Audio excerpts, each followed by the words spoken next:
kender til og har oplevet på egen krop. Godmorgen og velkommen til min video.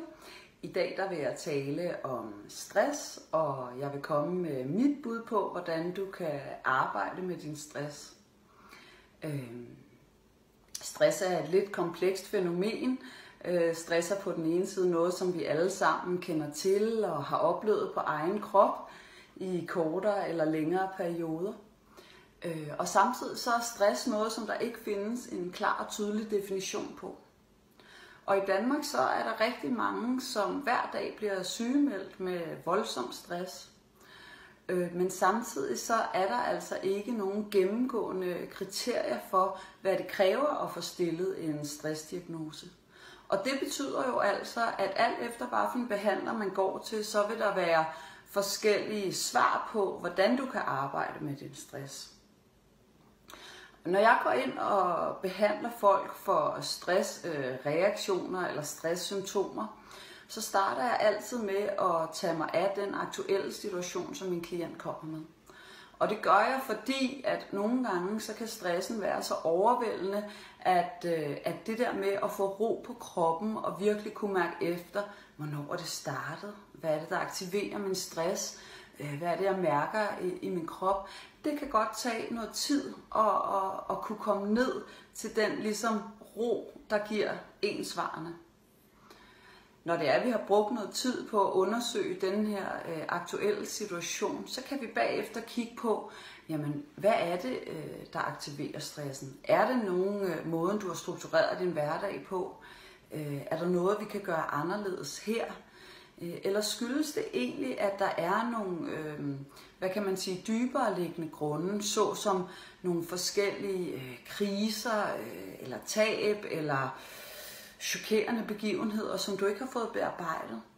For der sker det, når der er ting, som vi ikke får bearbejdet, så kan de reaktiveres igen i situationer, hvor vi føler os presset.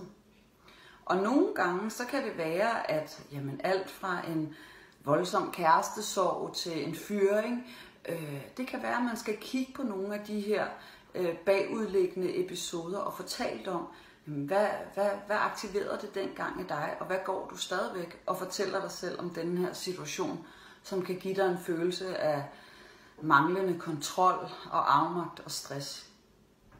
Det er sådan, at en del nyere forskning viser, at det faktisk ikke er kroppens reaktioner på stress, altså den uro, man kan føle, og åndedrætsbesvær og manglende koncentration.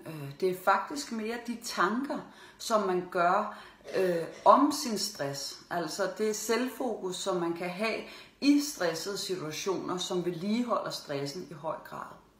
Jeg går derfor ind og arbejder meget målrettet med, jamen, hvad er det, du går og fortæller dig selv om stress, når du oplever at blive stresset. Det er rigtig vigtigt, at du selv begynder at erfare, at du er i kontrol over de tanker, som du skaber, og du er faktisk i kontrol over dig selv, også i stressede situationer.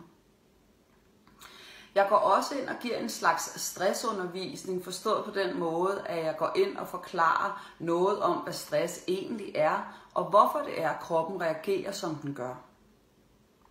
Jeg kan også finde på at give hjemmeopgaver, så du bliver trænet i at øve din øve og mærke efter dine kropssignaler. Hvad er det, der sker helt konkret, når du oplever at føle dig stresset?